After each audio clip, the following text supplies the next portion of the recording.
spilling pale gold across miles of dry grass and broken fences. Wind moved through the land with a lonely whistle, carrying dust, old regrets, and the smell of cattle that had known better days. This was the frontier, unforgiving and honest, where a man's reputation rode faster than his horse and mistakes never stayed buried.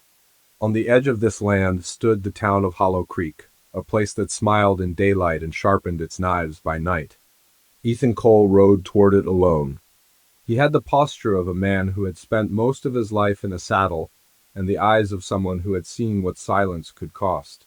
His hat sat low, shadowing a face weathered by sun and loss, and his coat bore the marks of long roads and hard seasons.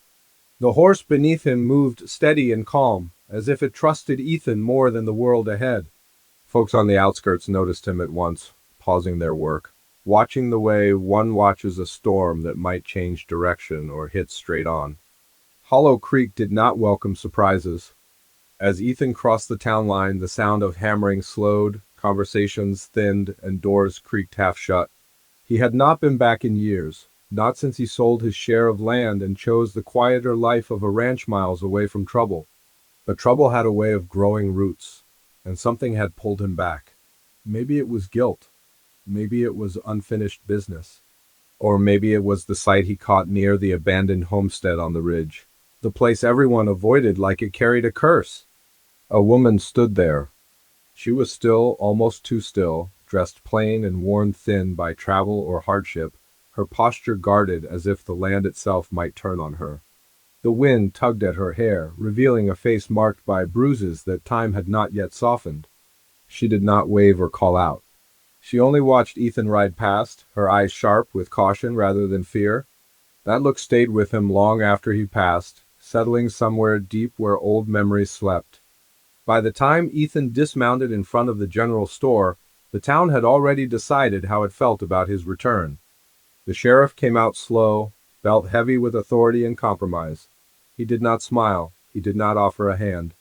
He only nodded once, the way men do when they want distance without open hostility.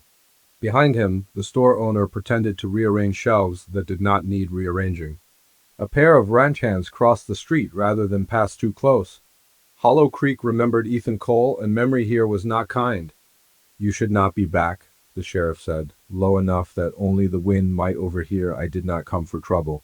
Ethan replied, his voice even trouble does not need an invitation in this town. The sheriff answered, glancing toward the ridge where the abandoned homestead stood like a scar against the sky. Word spread fast. By sundown, everyone knew Ethan was back and everyone guessed why, though no one dared say it outright. The preacher avoided him at supper. The saloon grew quieter when he stepped inside. Old friends suddenly found reasons to leave town or turn away. Ethan felt the weight of it all pressing down, heavier than the saddle ever had. Later that night, as lanterns flickered and shadows stretched long, the warnings began. A neighbor stopped him near the livery, voice trembling between concern and fear. "Let it be," he said. "Whatever you are thinking, let it be." "That place ruins men." Another warned him near the well, eyes darting as if the dark itself might hear. "Some stories do not want to be uncovered. People disappear when they try." Even the preacher found him outside the church, hands clasped tight. "Mercy is not always welcome here," he said. "Sometimes it costs more than it saves." Ethan listened. He always did. But listening did not mean obeying. That night, sleep refused him. The wind rattled his windows like a restless spirit, and the image of the woman on the ridge returned again and again. He remembered another time, years ago, when he had watched injustice pass by because it was safer to look away. Someone else had paid for that silence. The memory burned hotter than the whiskey in his glass. At first light, Ethan saddled his horse and rode toward the abandoned homestead. The land changed as he climbed, the grass giving way to rock and dust. The house stood crooked but stubborn, its boards gray and scarred by time. A single fence leaned like it had given up the fight. Ethan dismounted slowly, announcing himself not with words but with patience. He did not want to startle her. He did not want to become another threat. The woman met him outside, a rifle held low but ready. "I'm not here to run you off," Ethan said. "That makes one of us," she replied, her voice steady despite everything. Her name was Clara. She did not offer her story freely, and Ethan did not press. He saw enough in the way she stood, the way she scanned the horizon, the way she kept her distance even as she spoke. She was surviving, not living, and Hollow Creek had already decided she did not belong. When Ethan returned to town later that day, he made his choice in full view of everyone. He spoke at the council meeting, standing alone while others whispered behind their hands. He said the woman had a right to stay. He said the rumors were lies born of fear. He said he would vouch for her with his name and his land. The room went still, then cold. Faces hardened. Lines were drawn without words. By nightfall, Hollow Creek turned its back on him. Supplies were refused. Contracts vanished. Men who once shook his hand now spat near his boots. Children were pulled indoors when he passed. The saloon doors closed before he reached them. Ethan felt the town shifting, tightening like a noose, and he knew there would be consequences. Still, when he rode back to his ranch and saw Clara waiting by the fence, relief cut through the dread. "You should not have done that," she said quietly. "I know," Ethan answered. The days that followed were heavy with tension. Cattle routes were blocked, fences were cut. At night, shapes moved beyond the tree line, watching, waiting. Ethan stayed alert, rifle close, trust closer. He taught Clara the land, the safe paths, the places to hide if things turned bad. Neither of them spoke of the storm building around them, but both felt it coming. Hollow Creek did not forgive defiance. One evening, as the sky burned red and the air smelled of rain, Ethan stood on his porch and looked back toward the town. Lights flickered like distant eyes. Somewhere, a decision was being made that would not be undone. He knew that by morning, things would change forever, and whatever came next would demand more than courage. It would demand everything, and in that quiet moment before the fall, Ethan Cole did not look away again. Morning came hard and bright, cutting through the plains like a blade that showed everything it touched.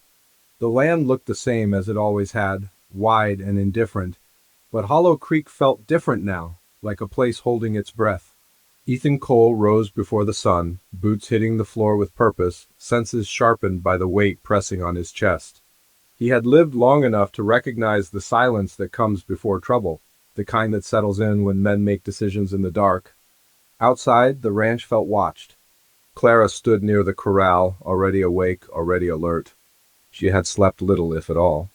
The rifle rested against her shoulder, not out of fear but habit, and her eyes moved constantly, measuring distance, listening for sounds that did not belong. When she saw Ethan, she gave a slight nod, not gratitude but acknowledgement, the way two people do when they understand the road ahead will not be easy. They did not speak much that morning. Words felt fragile, and neither wanted to waste them. Ethan saddled his horse with steady hands, though his thoughts raced ahead to the town. He knew Hollow Creek would not let yesterday pass unanswered. Pride ran deep there, deeper than reason, and men who felt challenged often struck back where it hurt most. Land, cattle, reputation. A man could lose all three before he realized the fight had started. When Ethan rode toward town, Clara watched him go, her jaw set tight. She had seen this before in other places, other towns that smiled until someone stepped out of line. She feared for him, but more than that, she feared the cost his kindness would demand. Hollow Creek greeted Ethan with cold precision. The general store door remained closed, though it was well past opening time. The blacksmith turned his back when Ethan approached. A pair of ranchers stood talking near the well and fell silent the moment he passed. No one challenged him openly. That would come later. For now, they let the message settle into his bones. You are alone. At the edge of town, Ethan found the sheriff waiting, posture rigid, eyes narrowed beneath his hat. You made things harder than they needed to be. The sheriff said, I spoke the truth. Ethan replied, truth does not keep the peace. The sheriff answered. Feared as Ethan held his gaze. Peace built on fear rots from the inside, he said. The sheriff exhaled slowly, glancing around to make sure no one else was close enough to hear. You should leave, he said. Take her and go before this turns ugly. It already has, Ethan replied, then turned his horse and rode away by noon. The first strike came. Ethan's cattle, driven toward the eastern grazing route, were turned back by armed men claiming town authority. No paperwork, no explanation, just crossed rifles and cold eyes. Ethan argued until he realized argument was what they wanted, an excuse. He pulled back instead, choosing restraint where others would choose pride. That choice cost him. By evening, word spread that no one was to trade with Ethan Cole. No feed, no tools, no hands willing to work his land. Even men who owed him favors kept their distance. Hollow Creek was not shouting its anger yet, it was squeezing. When Ethan returned to the ranch, Clara saw the tension in his shoulders before he spoke. "They're closing in?" She said. "Yes," Ethan answered. "This is not your fight," she added. Ethan looked at her then, really looked, and saw the truth written in her scars and silence. It became his fight the moment he chose not to look away. Night fell heavy and restless. Coyotes cried in the distance, their voices rising and falling like a warning. Ethan took the first watch while Clara rested inside, though sleep came to neither easily. The fire burned low, shadows stretching long across the yard. Every creak of wood and rustle of grass pulled Ethan's attention sharp as a drawn blade. Sometime past midnight he saw movement near the far fence. 3 figures moved carefully, confident in their numbers. They did not speak. They did not rush. Men who moved like that had done this before. Ethan stepped into the open, rifle in hand but lowered, firelight catching his face. "You are trespassing," he said. One of them laughed softly. "You do not own this land anymore, not the way you think." They cut the fence and let the cattle scatter into the darkness, hooves pounding, chaos spilling into the night. Ethan fired a warning shot into the dirt, but they were already retreating, melting back into the land that protected them. By dawn, half his herd was gone. Clara stood beside him as they surveyed the damage, her face pale but controlled. This was only the beginning. She knew it. He knew it. Hollow Creek had chosen its weapon, and it was not done drawing blood. Ethan rode out that day to track the missing cattle, pushing himself hard, anger and resolve fueling his pursuit. The trail led not away from town, but around it, circling like a message. They wanted him to know who held power. As the sun dipped low, storm clouds gathered fast and violent. Thunder rolled across the plains, shaking the earth, swallowing sound. Ethan pressed on, refusing to turn back, until rain came down hard enough to blind man and beast alike. That was when he heard the shot. It cracked through the storm, sharp and deliberate. Ethan wheeled his horse around just in time to see Clara's rifle fire from the ridge near the ranch. Another shot answered it from the tree line, then another. Fear surged through him like fire. He drove his horse hard, rain lashing his face, heart pounding louder than the thunder. By the time he reached the ranch, the storm had passed, but the damage remained. Smoke rose from the barn, flames licking at the beams, eating through years of work and memory. Clara was gone. The barn collapsed in on itself with a roar, sparks shooting into the darkening sky. Ethan stood frozen for a moment, rain steaming off the embers, rage and dread twisting together in his chest. He dropped to his knees beside the fire-blackened dirt and found a trail leading away, boot prints pressed deep and purposeful. They had taken her. By morning, the town gathered as if summoned by an unspoken call. Ethan rode in with ash on his coat and fury in his eyes. He did not shout, he did not threaten. He walked straight to the sheriff and laid Clara's dropped rifle at his feet. "You know who did this?" Ethan said. The sheriff did not answer. "You know where they took her?" Still silence. Ethan leaned closer, voice low and dangerous. "If you do nothing, you are choosing a side." The sheriff's eyes flickered, then hardened. "You brought this on yourself," he said. The crowd murmured, approval mixed with fear. They wanted this to end. They wanted the problem removed.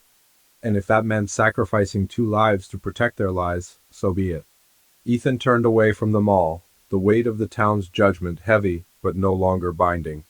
He had crossed the line long ago. There was no returning now. He rode out alone, following the trail into the hills, into land even Hollow Creek feared. His resolve was clear, his path set.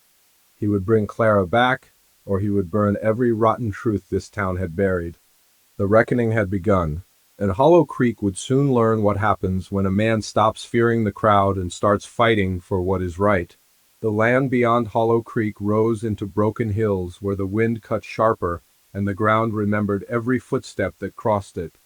Ethan Cole rode hard into that country, leaving the town behind like a sickness he had finally named. The sky above him stretched wide and merciless, clouds dragging their shadows across the earth as if trying to keep pace. Every mile he put between himself and Hollow Creek stripped away something familiar. replacing it with focus, with purpose sharpened by fear for the woman taken from his land. Clara's absence weighed heavier than the rifle across his saddle. Ethan followed the trail with the patience of a man who had tracked cattle through dust storms and snow alike. The prints were deliberate, not hurried, made by men who believed no one would follow. That belief angered him more than the theft, more than the fire.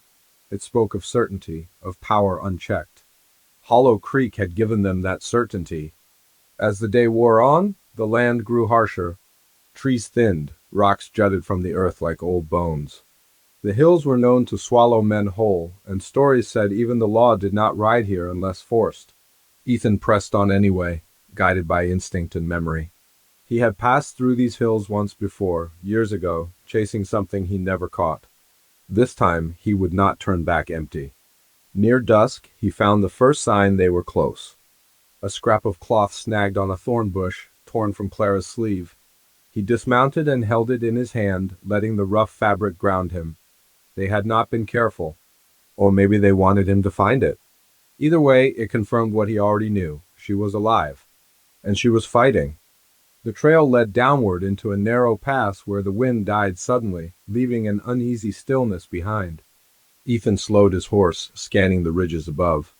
Men who took hostages often believed themselves hunters, but they were just as often prey waiting to be caught. He moved carefully now, every sense stretched thin. That was when he heard voices. They drifted from a shallow ravine ahead, carried faintly on the cooling air. Laughter, low and confident. The sound of men who felt untouchable. Ethan tied his horse and moved on foot, using the rocks for cover, easing closer until he could see their camp. 4 men, 1 fire, 2 horses tethered nearby. And Clara. She sat with her hands bound, back straight despite the bruises darkening her face. Her eyes were sharp, defiant even now. She did not beg. She did not cry. Ethan felt something fierce and protective rise in his chest at the sight of her holding herself, together while surrounded by men who mistook cruelty for strength. The men spoke openly, careless in their certainty. Hollow Creek will sleep better once this is done, one said, and Cole will learn what happens when you stir old dirt, another replied. Ethan listened long enough to understand the shape of their plan. They did not intend to keep Clara alive much longer. She was proof of something buried, something that threatened men with names and influence. Easier to erase her than face what she knew. Ethan did not wait for night to deepen. The first shot dropped the man nearest the fire before he could stand. Chaos erupted instantly. Clara twisted away as another man reached for her, buying Ethan the second he needed. He moved like a force the hills themselves had summoned, precise and relentless. 2 more fell before they could mount a defense. The last man ran, panic breaking his confidence, but he did not make it far. When it was over, the fire crackled softly, unaware of the lives it had just witnessed end. Ethan crossed the distance to Clara in seconds, cutting her bonds with shaking hands.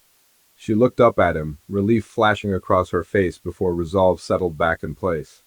I knew you would come, she said. Ethan did not answer right away. He pulled her into a tight embrace, grounding himself in the reality of her warmth, her breath. When he finally spoke, his voice was rough with feeling. We are not safe yet. They did not linger. Ethan gathered what supplies he could, mounted one of the spare horses for Clara, and led them deeper into the hills. He knew the town would send more men once the first group failed to return. Hollow Creek would not accept failure quietly.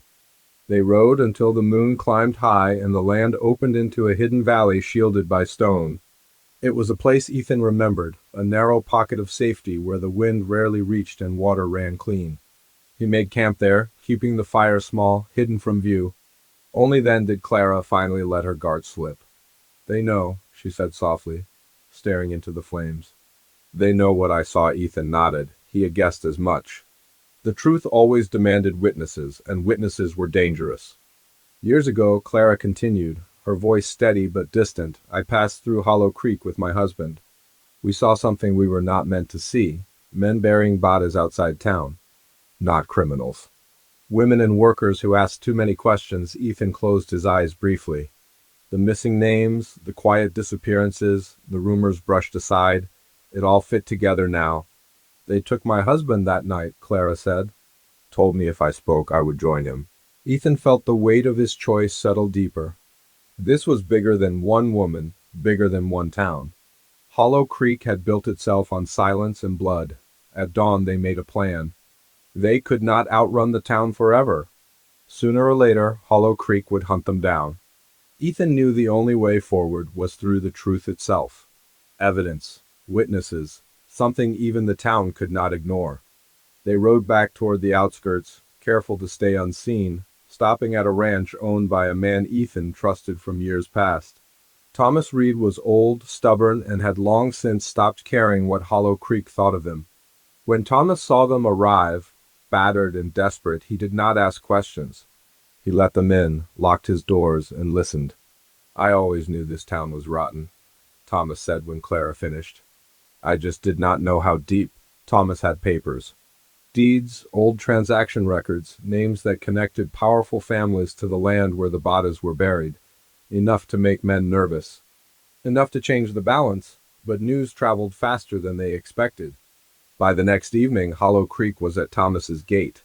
Men gathered with rifles and torches, faces twisted by fear more than anger now. The sheriff stood at the front, torn between duty and survival. He called out to Ethan, voice carrying across the yard. "Come out, and this can end." Ethan stepped into view, Clara beside him, Thomas at their backs. For the first time, the town saw her clearly. Not a rumor, not a shadow, a living witness. "This ends when the truth is spoken," Ethan said. The crowd shifted uneasily. Whispers rippled through them. They were no longer certain of themselves. That was when a shot rang out from the back. Thomas fell. Chaos erupted. Screams, horses reared. The crowd fractured as men scrambled for cover. Ethan dragged Clara behind the porch as bullets tore through wood and earth. The night exploded into violence, the reckoning everyone had tried to avoid finally tearing its way into the open. When the shooting stopped, the yard was littered with wounded pride and broken lies. Thomas lay dying, breath shallow, eyes fixed on Ethan. "Do not let this die with me," he whispered. Ethan promised him with everything he had left. By morning, the town was split wide open. Some fled, some hid, some stood stunned by what they had helped create. Word would spread now, beyond Hollow Creek, carried by men who could no longer pretend they had seen nothing. Ethan and Clara stood at the edge of the property as the sun rose, the future uncertain but no longer hidden. They had crossed a line that could not be uncrossed. And Hollow Creek would never be the same again. Dawn crept over Hollow Creek like a witness that could no longer be kept away. The light revealed what darkness had allowed men to ignore. Broken fences, scorched earth. Blood soaked into soil that had already swallowed too many secrets. The town looked smaller in the morning, stripped of its confidence, its lies exposed by the simple honesty of daylight. Smoke drifted low from the night's violence, and the air carried the heavy stillness of a place that knew it had crossed a point of no return. Ethan Cole stood near the fallen porch where Thomas Reed had drawn his last breath. The old man's body had been covered respectfully, though respect came too late to matter now. Clara stood beside Ethan, her face set, eyes clear in a way they had not been before. Fear still lived in her, but it no longer ruled her. What replaced it was resolve, sharpened by loss and the truth that had survived despite every attempt to bury it. The sheriff emerged from the crowd slowly, his authority hanging loose around him like a coat that no longer fit. His face was pale, lined deeper than it had been the day before. He looked at Ethan not as an enemy now, but as a mirror. "This has gone too far," the sheriff said, voice low and strained. "It went too far a long time ago," Ethan replied. Around them, townsfolk gathered in uneasy clusters. Some looked ashamed, some angry, some frightened by the sudden collapse of certainty. They had lived their lives believing silence kept them safe, that ignoring cruelty was the same as preventing it. Now that belief lay broken at their feet. Clara stepped forward. She did not shout. She did not accuse. She simply spoke. "I am not the first," she said. "I will not be the last if this stays hidden." Her voice carried across the yard, steady and unyielding. She told them what she had seen years ago, the graves dug under moonlight, the men whose names were erased because they threatened power. She named them. She named the land. She named the families who benefited from fear. Murmurs spread like wildfire. Some in the crowd looked toward the hills as if expecting the dead to rise. Others stared at the ground, recognizing names they had defended, men they had trusted. A few turned away, unable to hear more, but many stayed, and that was new. The men who had ruled Hollow Creek from the shadows did not wait long to show themselves. They arrived armed, well-dressed despite the dust, faces tight with rage and desperation. These were not cowhands or shopkeepers. These were men who believed the town belonged to them by right. They pushed through the crowd, rifles raised, demanding silence. "This ends now," one of them shouted. Ethan stepped forward, placing himself between Clara and the barrels of their guns. "No," he said calmly. "It ends when the truth is finished." The standoff stretched thin, the air crackling with tension. Fingers hovered near triggers. One wrong move would turn the yard into a graveyard. The sheriff stood frozen, torn between orders and conscience. Then something unexpected happened. A woman from the crowd stepped forward, then another. A ranch hand lowered his rifle, a shopkeeper removed his hat. Voices rose, not in anger, but in agreement. Stories poured out, fragments at first, then whole truths. Sons who never came home. Wages never paid, threats whispered behind closed doors. The lie was unraveling. The powerful men looked around and realized the town was no longer behind them. Fear flickered across their faces, replaced by the understanding that control built on silence collapses when people find their voices. One of them fired anyway. The shot tore through the air, striking the dirt near Ethan's feet. Chaos surged, but it did not explode. Instead, the sheriff moved. He drew his weapon and leveled it at the shooter. "Enough," he said, voice shaking but firm. The man froze. Others hesitated. The moment tipped. Rifles lowered, hands went up. The sheriff called for restraints, and for the first time in years, his authority was used not to protect the powerful, but to hold them accountable. By midday, riders were sent to neighboring towns, carrying word of what had been uncovered. Evidence was gathered. Graves were marked, names were written down instead of erased. Hollow Creek became a place of reckoning, its shame exposed to the wider world. Ethan and Clara stayed long enough to see the first wagons of officials arrive, faces grim as they took in the scope of what had been hidden. Questions were asked that could not be silenced. Answers followed whether men liked them or not. But justice, even when it comes, does not heal everything. As the town buzzed with activity, Ethan walked alone to the edge of Hollow Creek. He looked back once, taking in the buildings, the streets, the people who would have to live with what they had allowed. Clara joined him, her presence steady at his side. "You could stay," she said quietly. "Help rebuild." Ethan shook his head. "Some places need to stand without leaning on the man who broke their silence." They packed what little remained of his life there. The ranch was gone, burned, and scattered. His name was known now, spoken with a mix of respect and discomfort. That was fine with him. He had not done this to be liked. Before they left, the sheriff approached one last time. "I should have listened sooner," he said. Ethan met his eyes. "Make sure you listen now." The road stretched out before them, wide and uncertain. They rode together, leaving Hollow Creek behind, not in triumph, but in truth. The land opened again, vast and indifferent, as it always had been. Behind them, a town learned to live without its lies. Ahead of them, something unshaped waited, neither promise nor threat, just the honest weight of tomorrow. Ethan felt lighter than he had in years, not because the past was gone, but because it no longer owned him. Clara rode beside him, head high, eyes forward, no longer running from shadows. Whatever came next would be faced openly, without silence, without fear. And as the sun climbed higher, burning away the last traces of night, the West carried their story forward, written not in whispers, but in truth. The road carried Ethan Cole and Clara away from Hollow Creek, but the weight of that town rode with them longer than the dust on their boots.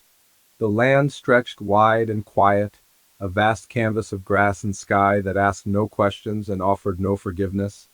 For days they traveled without seeing another soul, letting the rhythm of hooves and wind settle the noise left behind by gunfire and confession.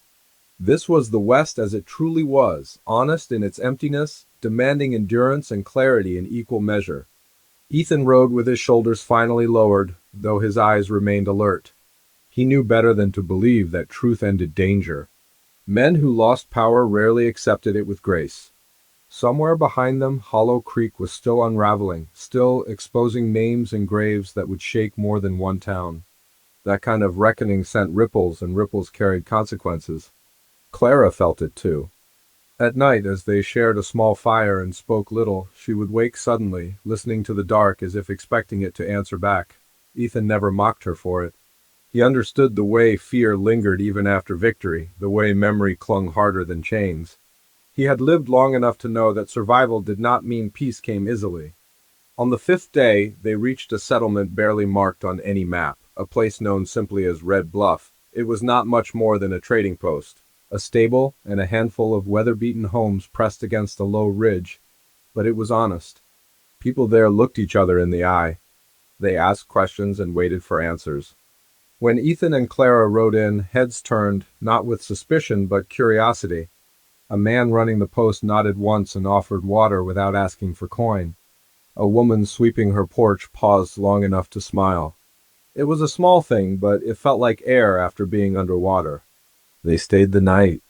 Word traveled fast in the West, faster than any writer when it carried truth worth repeating. By morning, people were whispering Ethan's name, some with respect, some with caution. Stories grew in the telling, but the heart of it stayed intact. A rancher who stood when others stayed quiet. A woman who refused to vanish. That afternoon, a stranger arrived.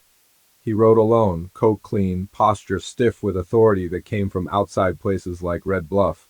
He dismounted slowly, eyes sharp as he took in Ethan and Clara. When he spoke, his voice carried the tone of a man used to being obeyed. "Ethan Cole, he said, that is my name," Ethan replied. The man introduced himself as a federal marshal, sent west on rumors that refused to stay rumors. He asked questions. Ethan answered. Clara spoke too, her voice firm and practiced now. The marshal listened, writing nothing, committing everything to memory. "There will be more like Hollow Creek," he said finally. "Places built on silence? Then maybe it is time they learned silence does not last," Ethan replied. The marshal nodded once. Men like him rarely showed approval openly, but it was there. He offered protection if they wanted it. Escort east, new names, clean starts, Ethan declined. Running was never the cure for rot, he said. The marshal left the next morning. His departure stirring something in Red Bluff. People talked openly now about the towns they had passed through, the injustices they had seen and ignored. Something had shifted, subtle but real. Courage once seen had a way of spreading. Ethan and Clara stayed longer than they intended. They worked. Ethan helped repair fences and break horses. Clara assisted at the trading post, her quiet competence earning trust faster than words ever could. At night, they shared meals with people who laughed easily and slept without fear of footsteps outside their doors. It felt almost like a life. But the West was not finished with them. One evening, as the sky burned orange and red behind the ridge, riders appeared on the horizon. Not many, but enough. Their approach carried intent. Ethan saw it immediately and felt the old tension tighten his chest. They were not from Red Bluff. The riders stopped just outside the settlement, their leader stepping forward with a confidence that came from desperation. He called out Ethan's name, voice carrying across the open ground. "You think riding away makes you untouchable?" he said. Ethan walked out to meet them, calm as stone. "You should turn around," Ethan said. The man laughed, but there was no humor in it. "Hollow Creek might be breaking, but men like us do not break so easy." The truth of it hung heavy. Power lost did not always surrender. Sometimes it hunted. The confrontation drew the people of Red Bluff from their homes. No one hid, no one ran. They stood together, rifles visible, not raised but ready. The riders saw it and hesitated. They had expected isolation, not unity.